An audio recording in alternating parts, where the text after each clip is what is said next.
क्या कभी ऐसा हुआ है कि हमने अनजाने में कोई छोटा सा काम किया हो और उसका इतना बड़ा, इतना अलौकिक असर हो जाए जिसकी हमने कभी कल्पना भी ना की हो? आज की इस बेहद खास चर्चा में हम एक ऐसी ही अद्भुत कथा पर ध्यान देंगे। ये कहानी है एक पतित और अपमानित व्यक्ति की, जो बिना किसी श्रद्धा या भक्ति भाव के बिल्कुल अनजाने में एक ऐसा चमत्कारी काम कर बैठता है जो पूरे ब्रह्मांड में उसकी किस्मत को हमेशा के लिए बदल देता है। ये कथा बहुत ही रोचक तरीके से दर्शाती है कि कर्म का पहिया आखिर किस तरह घूमता है और कैसे नियति अपने खेल खेलती है। तो चलिए मूल स्रोत को समझ लेते हैं। ये पूरी कथा सीधे तौर पर ली गई है शिव पुराणा से। इसके रुद्र संहिता खंड 1 सृष्टि के अध्याय 18 से, जिसका शीर्षक है गुणानिधि का उद्धार। अब इस विश्लेषण में गहराई तक जाने से पहले मेरी आपसे एक छोटी सी गुजारिश है कि कृपया इस प्रस्तुति को अभी लाइक करें और चैनल को सब्सक्राइब जरूर करें। और हाँ, इस कहानी के अंत तक हमारे साथ जरूर बने रहिएगा, क्योंकि ऐसा माना जाता है कि शिव पुराणा की इन पवित्र कथाओं को सुनने भर से ही जो आध्यात्मिक लाभ और मानसिक शांति प्राप्त होती है वो बिल्कुल अनुपम है। इसलिए अंत तक जुड़े रहना सच में बेहद लाभकारी होने वाला है। ठीक है, अब इस विषय की गहराई में उतरते हैं। इस कहानी का मूल आधार एक बेहद खास रात है, जिसे हम शिवरात्रि कहते हैं, शिवा की रात। ये एक ऐसा समय होता है जब ब्रह्मांड की ऊर्जा अपने चरम पर होती है, और माना जाता है कि इस दौरान किए गए अनुष्ठान किसी भी व्यक्ति को असाधारण आध्यात्मिक पुण्य प्रदान करते हैं। आत्मा की शुद्धि के लिए इससे बढ़कर कुछ नहीं। और यही वो विशिष्ट रात है जो आगे चलकर इस कथा के मुख्य पात्र के जीवन में एक अलौकिक बदलाव का सबसे बड़ा कारण बनती है। भाग 1, गुणानिधि का पतन। आइए देखते हैं कि बुराई का मार्ग कैसे शुरू हुआ। कहानी शुरू होती है कम्पिल्या नगर से, जहां यजनादत्ता नाम के एक बेहद सम्मानित और धनी ब्राह्मण रहते थे। उनका एक पुत्र था, गुणानिधि। उसके पास किसी चीज की कमी नहीं थी, सब कुछ था, लेकिन उसे जुए की एक ऐसी भयानक लत लग गई कि उसने अपने ही घर को बर्बाद करना शुरू कर दिया। अपने शौक को पूरा करने के लिए उसने क्या कुछ नहीं लुटाया। जरा सोचिए, शुरुआत हुई माता के वस्त्रों से, और फिर रत्न, कीमती धातुएं, रेशमी कपड़े, स्वर्ण कलश, यहां तक कि तांबे और कांसे के बर्तन तक उसने जुआरियों में बांट दिए। और इस सब की चरम सीमा तब आई जब उसने अपने पिता की अत्यंत बहुमूल्य हीरे की अंगूठी भी दांव पर लगा दी और हार गया। ये लत उसके पूरे परिवार की इज्जत को मिट्टी में मिला रही थी। और यह स्थिति तब बेहद नाटकीय और अपमानजनक बन गई जब एक दिन उसके पिता यजनादत्ता ने वही हीरे की अंगूठी एक सड़क छाप जुआरी के हाथ में देख ली। जब उन्होंने उस जुआरी से कड़ी पूछताछ की तो उसने पूरा सच उगल दिया। उसने कहा, वह नीच जुआरियों का सरगना है जो बुरे कामों और अनुचित साधनों में बहुत चतुर है। कितनी शर्मिंदगी की बात रही होगी उस बाप के लिए।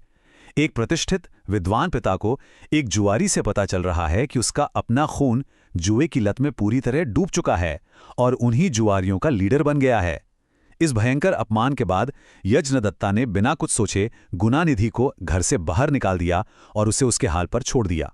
भाग 2, मंदिर में अनजाने में की गई भक्ति। यहां से कहानी एक नया मोड़ लेती है।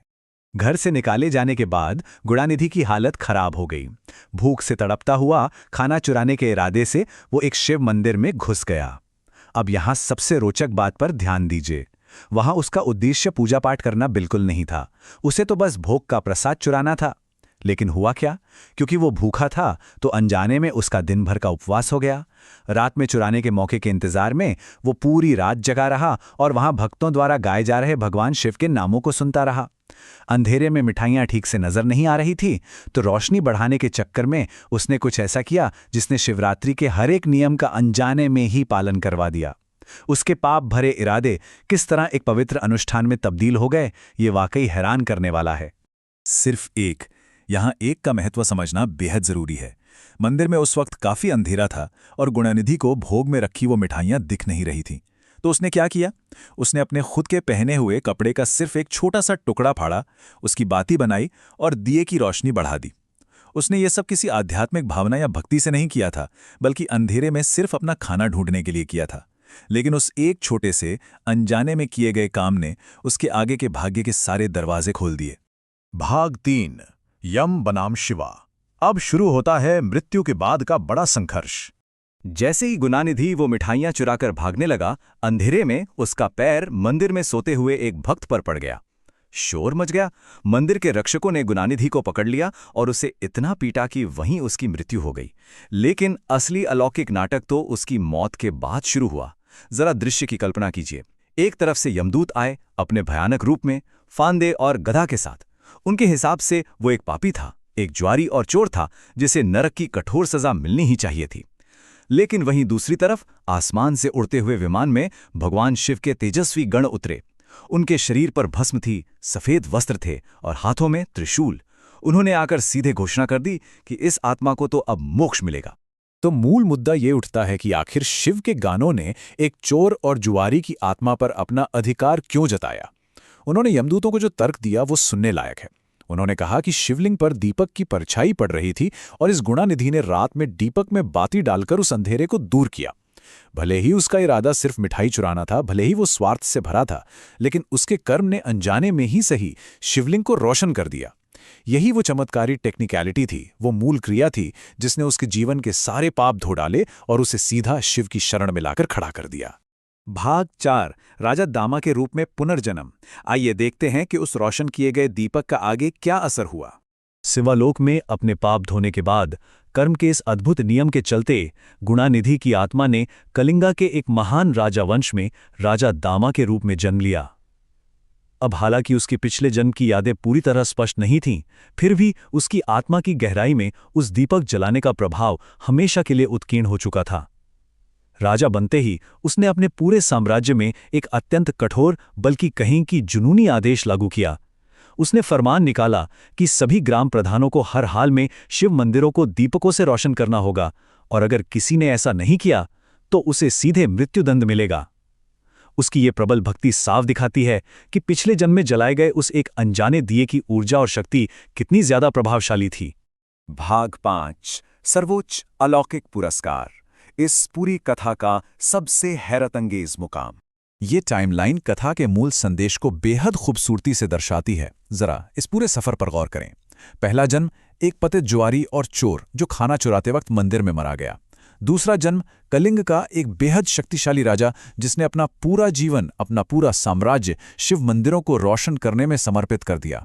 और इस सब के बाद उस आत्मा ने लगभग 2 लाख वर्षों तक अत्यंत कठोर तपस्या की, जिसके परिणाम स्वरूप वो तीसरे जन्म में स्वयं कुबेरा बना, यक्षों के राजा, पूरे ब्रह्मांड के खजानों के देवता और सबसे बड़ी बात, भगवान शिव के बेहद घनिष्ठ मित्र। एक अनजाने में जलाया गया दीपक किस तरह एक रास्ते के चोर को ब्रह्मांडीय खजाने का स्वामी बना सकता है, ये वाकई पूरी तरह से चमत्कारिक है। एकदम रोंगटे खड़े कर देने वाला सफर। तो इस पूरी अद्भुत कथा को समझने के बाद हमारे सामने एक बेहद गहरा और प्रभावशाली प्रश्न आकर खड़ा होता है। अगर कोई व्यक्ति चोरी और स्वार्थ के इरादे से भी बस हालात के मारे अनजाने में शिव का कोई अनुष्ठान पूरा कर लेता है और उसे कुबेरा जैसा सर्वोच्च पद मिल जाता है, तो जरा सोचिए, जो लोग पूरे होशो हवास में सच्ची निष्ठा, सद्भावना और निष्काम भाव से अपने दैनिक कर्म और भक्ति करते हैं, उनका ब्रह्मांडीय वजन और परिणाम कितना अनंत और विशाल होगा। ये कथा हमें हमेशा ये याद दिलाती है कि हमारा एक छोटा सा साधारण सा कर्म भी कब हमारे विशाल आध्यात्मिक विकास का कारण बन जाए, इसकी कल्पना तक नहीं की जा सकती। आइए इस विशाल ब्रह्मांडीय सत्य को हमेशा अपने जहन में रखें। आज की चर्चा में हमारे साथ जुड़े रहने के लिए बहुत बहुत धन्यवाद।